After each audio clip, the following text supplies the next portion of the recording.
I would say the net new American dream is being a founder. Yeah. This is inspiring because as an immigrant, like you see a future you can build from ground up. Gökçe, thank you so much for joining me today. I'm super excited to talk about you and Calder and all that you're building. Before we get into all the details, give me a little 30-second rundown of who you are. Definitely. Well, thank you for having me. This is a dream for everyone and was for me too. So great to be here.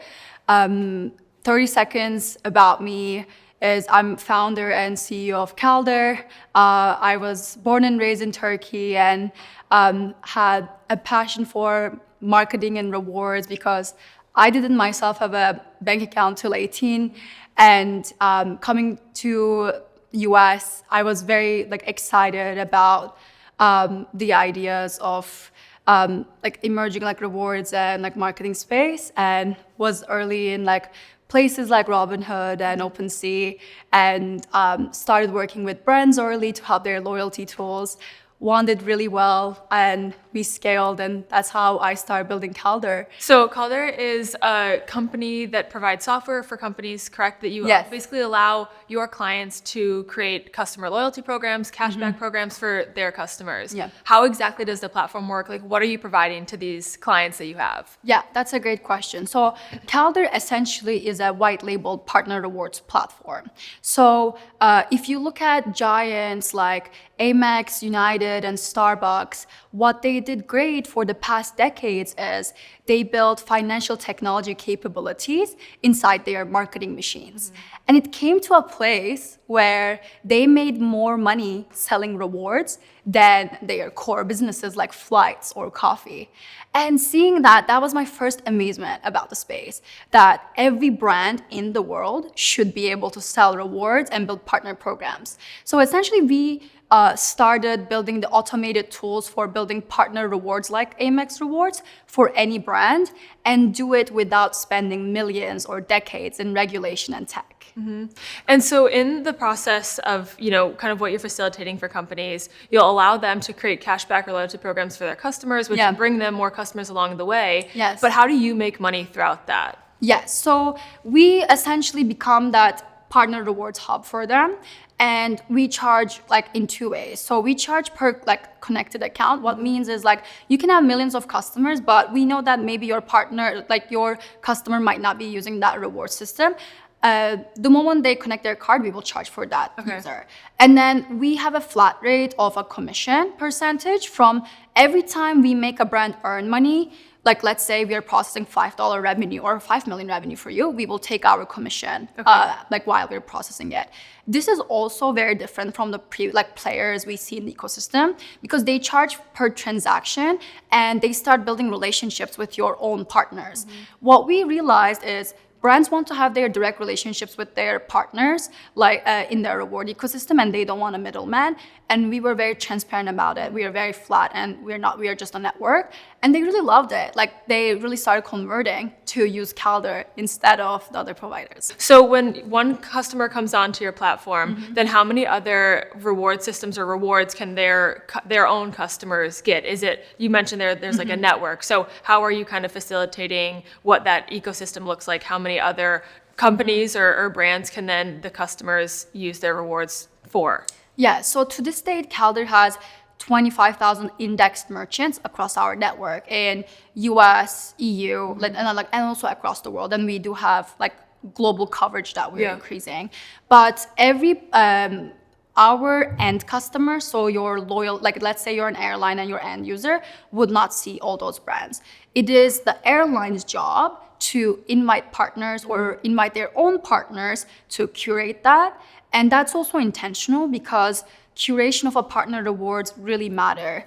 You probably will not have a Target in Saks Fifth's program. Yeah. And that's why we also have this what we call B2B dating in the back end, where we matchmake brands saying, I think these could be good for you, and try to help them curate that. And with these customers that you've brought on board, can you name some of them for me? And how did you kind of get your foot in the door to these major companies that have, hundreds of millions of customers that you're now facilitating interactions with? Yeah, definitely. We focus on working with leading airlines, hospitality groups, retailers, emerging banks, and sports teams.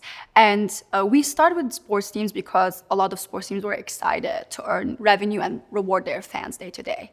What we do is essentially, if your brand has a lot of customers that are loyalty and want to earn your existing loyalty points, then you're probably fit for Calder. So we provide the backend for them to add partners and customers to link their card. And the first time what worked for us is to directly be able to go to a grocer or a sports team and say, look, you can earn millions from selling your rewards in the back end. And did you know that this is how Amex Rewards and United and players like Starbucks make money? Mm-hmm. And that was very exciting. And when you say that even from a LinkedIn code outbound, they reach out back to you. And that's actually how we got our first customers. And results have been promising. So we modeled this partner rewards program after a Portuguese sports team. Mm-hmm.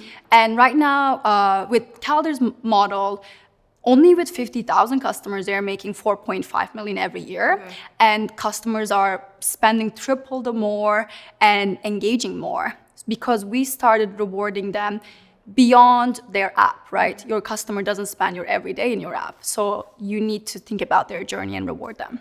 In this kind of space, you're talking about things like financial, yes, improvements in financial rewards, some, back-end tech systems, yes, but also marketing. Why do you consider yourself a marketing company when you have so many kind of different facets mm-hmm. of the brand? Yeah, that's a great question. So we help marketers to not worry about fintech. Mm-hmm. In fact, I think that's what changed loyalty dynamics today. If you look at loyalty, every tool will try to sell you a discount generator or a software as a service. But what you see is the giants are not playing like that. They're setting up wallets, they're selling their rewards. So marketing is essentially a financial technology operation in the back end. And sadly, if you even talk with billion-dollar companies and holdings, they're scared of taking that regulatory and technological risk. Mm-hmm. And that's where we come in. We only serve to marketing teams. We only work with loyalty tools and loyalty directors. And we tell them, look, we are your fintech partner rewards program, and we are here to reward your customers and make you money that you never made before. And sadly, loyalty is notorious in the marketing world as being a cost generator rather than a revenue generator. And I think that's what we are changing for the first time. What were you doing before you launched Calder, and how did those experiences allow you to build a brand like this? Yes, so I am a designer and engineer at the core. Okay. So sales growth came to me from just survival mode and understanding within the ecosystem. Before this, I worked at Robinhood, which is the consumer trading app, and OpenSea, which is digital collectibles marketplace. And I was a product designer in one and an early engineer in another. And there were two things happening. One, I fell in love with the idea of capturing a user's journey mm-hmm. and essentially enhancing it. And two, that was my first time actually building in rewards software, looking at credit debit cards in my previous jobs, and understanding that becoming a rewards girl and started everyone does this, but starting trading and exchanging your rewards across point systems and starting to see how I can build the reward exchange network. And then last pivotal moment for me is I started taking the chance at myself. So I started working with a brand to help set their membership and reward system and say, look, you need to be different and you need to start making money from your rewards and selling your memberships mm-hmm. because you're not a clothing company anymore. And that worked well, where they made 3 million in a week from that sales. And I was just an advisor. And that was the time I took a chance for myself, left my job, bootstrap for 6 months, and started building Calder. I want to ask too, you mentioned your experience working with Robinhood, and in the NFT mm-hmm. and Web3 space, you've also had experience. Yes. How do you see those industries, there was obviously a huge boom in them for a while. Yeah. Maybe there's been a plateau in the past, couple of years. How do you see those industries impacting what Calder is doing today and the marketing and honestly fintech industries in general? Yeah, that's a great question. So what we're seeing is that neither brands or the customer would care about the technology. It is just the back end. So like Calder actually has has incorporated AI or like every kind of word that like now is like hot in tech. Yeah. But what we see is we need to solve problems and we need to be customer first. What our brands care about is that they're making money and they're also rewarding customers every day. And most importantly, creating what we call win-win-win situations. So like your brand is winning when you swipe your card at a partner store. Partner store is winning because they now acquired a new customer cheaply. And lastly, the customer is winning because they just earned a reward. So I think in fintech, fintech and marketing, I want to say, is very much changing because marketers are now very much more analytical about their spend and ROI with customer acquisition raising. And we are seeing a shift where we need to see clear revenue opportunities from every marketing initiative. So what's next for the kind of combination of marketing and fintech space? What are you projecting in the future, knowing that like maybe the technology has to catch up a little bit, but there is a lot of money being poured into these industries and a lot of innovation that is happening. What do you see as some projections for the future of this industry? I think in the next 5 to 10 years, every brand will become a fintech company in the back end. Like they have to, and they have the opportunity to. What this means is now that we have the opportunities to democratize access for building financial operations on their marketing teams, this is a net new revenue in these brands' balance sheet. And every brand will capitalize on this. And we're seeing this. Like we have brands that have as low as 1,000 customers using their loyalty programs and as big as 70 million customers in our database. And the sheer difference is only because of accessibility. Like essentially selling rewards or like exchanging commissions were a big liability before. But if you automate accounting and automate the commissions, then the question becomes, why not my marketing team building partner rewards programs? And the answer becomes, yeah, why not? Let's do it. Totally. And I do think this is going to be pivotal moment for the next 5 years because then people will start thinking, why do not I have my co-branded card? Why am I not upselling and cross-selling more marketing-related fintech operations? And this has been going for decades. It has just been secretly going for the big giants that we shop at. And I just think every brand in across the world should be able to do this. Yeah, that's super interesting. I want to switch gears a little bit and talk about the startup space in general. You grew up in Turkey, now you've been in New York for a couple of years, correct? Yes. How is the business industry different in those spaces? Very different. I think if you look at US, I would say the net new American dream is in especially California and New York being a founder. Yeah. And I think this is inspiring because as an immigrant, you see a future you can build no matter who you are or where you're from. And I think I'm so glad I'm from Turkey because I was able to see opportunities and problems I want to solve and was able to be exposed to the stories from ground up. I never had to, there's the two startup founder funnels. Either you read stories and solve for someone or you solve for yourself. I feel like I was always lucky to solve problems for myself so I can solve it faster. And that's what I'm grateful for. But I think US is still the center of the world for building your startup and making your dream come true for tech, especially fintech. Yeah, and you've raised around $11 million, correct? Yes. What has that journey looked like, and has that been different since you've been in the States, or what has that kind of trajectory looked like for Calder? Yeah, so I was in Berkeley before. I studied there. So I had a couple years in US before I started my company, and the last year of Berkeley, I essentially started it. I would say that. Of course, I was privileged to have the background degrees, and I think more than that, the network. The reason I saw that I want to be a founder in myself is because the moment I was in as a freshman in Berkeley, people start dropping out and building companies, and I'm like, no, I want to be one of them. Yeah. And I think I have the great ideas. And that's kind of started pushing me to try. And there's so many stories that people don't know. Like, I actually started a company and like exited it and failed so many times before Calder. And those were kind of trials, right? And even in Calder, we are so we are so happy with our lead investor who and our partner there is the one who built United Mileage Plus like today, and he built the backend for it. So like we have the perfect people on around the table now. But before this, like there were times like, again, I like bootstrapped Calder for 6 months, like started like trying to get the traction and customers and being in front of like the right people. The only thing I would say is like, everything looks perfect from the outside. And I think I guess the founders out there, everything always looks perfect from the outside to everyone. It's not. It takes perseverance and just survive through it. And then it happens.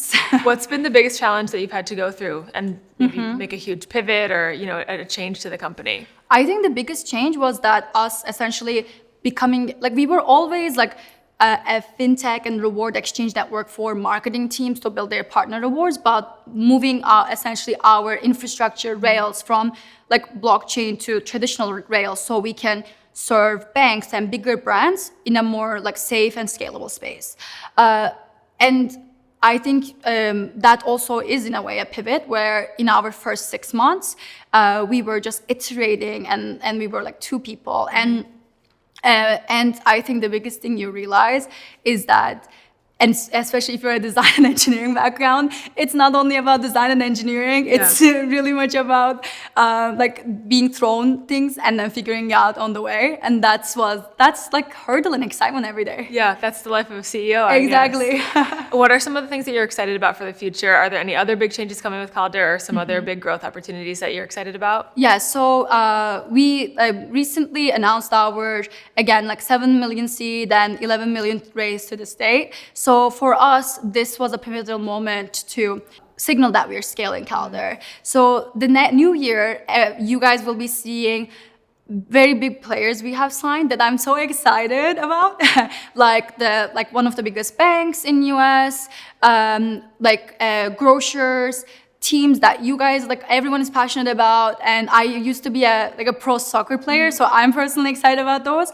So this is essentially signaling that Calder is not going to stop until every brand, like team in the world has a partner reward with us, and that we will be global. Yeah. So we actually have big releases coming in Spain, France, and Turkey too.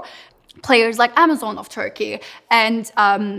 And basically, we want to increase our global coverage because this is really tied back to our mission, where we want to democratize access to fintech tools for marketing teams. Wait, you were a pro soccer player? Yes. Where did you play? I played in Beşiktaş when I was 13, in high school. Okay. And women's soccer teams were not common back then. So we were the first kind of professional soccer team, and Beşiktaş then became a partner to us too.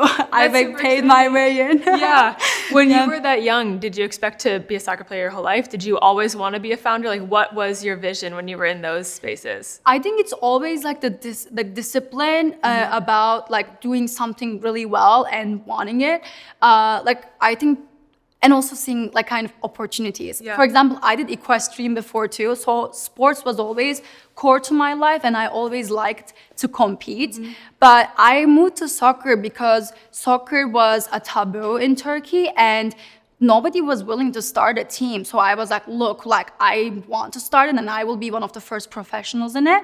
And I basically recruited a lot of my high school friends to start it, and then I started a nonprofit around it. So I would even say soccer is one of the reasons I tasted and understand what it is to be a founder, because I had to do the 0 to 1 work of building a nonprofit around it. And that scaled very well. We got a UNDP grant at the time. We scaled across 3 countries. So that was when I did that in high school, I knew there and then I only want to build things from scratch and want to solve problems I want to see in the world. But I didn't name it. I want to be a startup founder at the time. Yeah. What's your biggest piece of advice for other maybe 13-year-olds that have a big idea out there and want to be a builder in the future? I think go for it. Like, and especially in the time where we have wide accessibility, like we are just one LinkedIn DM away from someone or one like MVP away from building your product. We have never been at a place where like building your dreams to be alive has been like this accessible and democratized. And sometimes I look at my childhood and I say, I'm like young, but like I wish I had that when I was 5. I would have built a lot of things. So I would say like the biggest kind of understanding I had when I started this like nonprofit is people are actually very willing to help you and are excited. So I reached out to this person who became my co-founder at the time, and she already had a soccer nonprofit saying, I have these camps idea, can you do it with me? And I remember walking to her office on a rainy day, and I just had to walk because there were no other ways to get to. And since then we worked together. She was at the time 35, I was 15. I thought there's no way she would give me a chance. So this is all like a kind of a long way to say, do it and chase it, and people are actually very open to help you. Yeah. And having been a young founder and a young just builder in so many of these different spaces, now speaking about like the 30 under 30 crowd, what does being young and in business mean to you? What does being in the 30 under 30 community look like in your eyes? I think the reason it is special is we like used to look up to people that are stern and fit certain demographics and categories. And I think Forbes 30 under 30 is always the leading indicator of people. What are the future leaders look like? So I'm proud to be representing one of them, because I truly believe we are not like the age of leaders that are stern and top down and are just managers have changed. And I like to lead from within, do things myself, be with the team, design, engineer, and sell day to day, which is still I do. Like I everyday design, I like review the PRs, and like I'm in most sales calls and on a text basis with most of our customers. And I think that's the future of leadership. And yeah, being part of Forbes 30 under 30 is really being part of that, the change that's happening. Yeah. Well, thank you so much for joining me today. This was so great to hear more about you and your many, many lives that you've lived to this point. Thank you for having me. I feel very special to be here, and yes, excited for what's more to come. Me too.